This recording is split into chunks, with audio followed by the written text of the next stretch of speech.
امریکہ اور ایران مذاکرات کے درمیان ایک بار پھر ایک وقفہ سامنے آ چکا ہے اور اس کی کیا وجہ ہے، اور ایران نے اس پوری صورتحال سے پاکستان کو بھی آگاہ کر دیا ہے۔ ہم بات کریں گے امریکہ اور ایران کے مابین جو مذاکرات شروع تھے، اور امریکی کچھ وفود بھی پاکستان پہنچ چکے ہیں، ان کے کچھ طیارے نور خان ایئر بیس پر لینڈ کیے گئے تھے، جن میں ان کی گاڑیاں اور دیگر جو ان کی ضروریات کے سامان ہے، سیکیورٹی سے متعلق جو ان کی ایڈوانس ٹیمیں ہیں وہ پاکستان پہنچ چکی تھی، اور ایران کا ایک اعلیٰ سطحی وفد بھی پاکستان پہنچنا تھا، ان کی ٹیمز نے بھی پاکستان پہنچنا تھا۔ مگر گزشتہ رات اسٹریٹ آف ہارمز میں ایک واقعہ پیش آیا، جس کے بعد ایران نے شدید احتجاج اپنا ریکارڈ کروایا، اور ایران کا یہ موقف ہے کہ امریکہ کی جانب سے اسٹریٹ آف ہارمز میں جو ناکہ بندیاں کی جا رہی ہے، اور ان کے گزشتہ رات ایک جہاز کو بھی جو روکا ہے اور اس میں موجود لوگوں کو بھی گرفتار کیا ہے، جس پر ایران نے شدید اپنا احتجاج ریکارڈ کروایا ہے۔ ایران نے اس حوالے سے جو اس مذاکرات کے مابین جو ثالث کا کردار ادا کر رہا تھا پاکستان کو بھی تمام تر صورتحال سے آگاہ کر دیا، اور ایران کے جو وزارت خارجہ کے جو ترجمان ہیں اسماعیل بقائی، ان کا کہنا ہے کہ امریکہ ایران کے ساتھ مذاکرات سے متعلق سنجیدہ دکھائی نہیں دے رہا، نہ ہی وہ کوئی ایسی سنجیدہ کوششیں کر رہے ہیں۔ جب مذاکرات ہو رہے ہوتے ہیں، اس دوران کسی قسم کی کوئی کارروائی نہیں ہونی چاہیے، مگر ایران پر مسلسل امریکہ اپنی کارروائیاں بھی کر رہا ہے اور اس مذاکرات کو سبوتاج کرنے کی کوششیں کی جا رہی ہے۔ ایران نے اس مذاکرات سے، چونکہ اس مذاکرات کا ثالث پاکستان ہے، تو پاکستان کو تمام تر صورتحال سے بھی آگاہ کر دیا ہے، جبکہ امریکی خبر رساں ایک ادارے نے خبر بھی دی ہے کہ پاکستان کے جو فیلڈ مارشل ہے سید عاصم منیر صاحب، جو ہیں چیف آف ڈیفنس فورسز، انہوں نے اس حوالے سے امریکی صدر ڈونلڈ ٹرمپ کو بھی ٹیلی فونک رابطہ کیا ان سے، اور ان کو تمام تر جو ایران کے تحفظات ہیں ان سے آگاہ کر دیا ہے، اور اس حوالے سے جو امریکی صدر ہیں انہوں نے بھی کہا کہ جو ایران کے جو تحفظات ہیں ہم ان پر سوچ بچار کے بعد اپنا جواب دے دیں گے۔ تو ایران اور امریکہ کے مابین جو مذاکرات کا یہ سلسلہ تھا، یہ بڑا ایک اہم مرحلے میں داخل ہو چکا تھا۔ پاکستان میں تمام تر تیاریاں مکمل کر لی گئی ہیں، اور آج کے دن ریڈ زون کے اندر جتنے بھی سرکاری دفاتر تھے ان سے بھی چھٹی دے دی گئی تھی، ورک فرام ہوم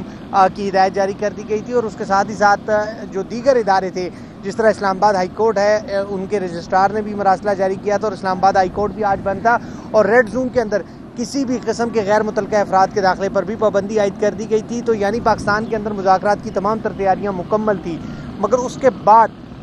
امریکہ نے جس طرح گزشتہ رات اسٹریٹ آف ہارمز میں ایران کے جو ایک جہاز سے متعلق جو کارروائی کی ہے، اس کے بعد اب ایران نے انکار کر دیا، اور انہوں نے ثالث جو پاکستان ہے اس کو بھی باضابطہ طور پر آگاہ کر دیا، اور پاکستان نے بطور ثالث اپنا موقف امریکہ کے جو ایران کا موقف تھا وہ امریکہ کے سامنے رکھ دیا ہے۔ پاکستان کی یہ خواہش ہے اس وقت کہ خطے میں امن ہونا چاہیے، خطے میں استحکام آنا چاہیے، اور خطے کی جو معیشت ہے وہ بہتر ہونی چاہیے۔ تو سفارتی تعلقات بڑھا دیے پاکستان نے۔ جو ہمارے ذرائع ہیں ان کا دعویٰ ہے کہ پاکستان اس وقت مسلسل امریکہ اور ایران دونوں کے ساتھ رابطے میں ہے، اور جو دیگر ممالک ہیں جو اس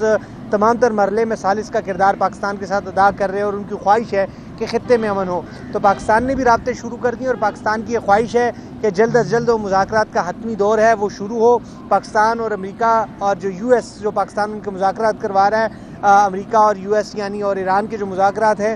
یہ ایک مثبت طریقے سے اپنے انجام تک پہنچے، تو پاکستان نے بطور ثالث دونوں ممالک سے رابطے بھی شروع کر دیے، اور دونوں ممالک کا جو موقف ہے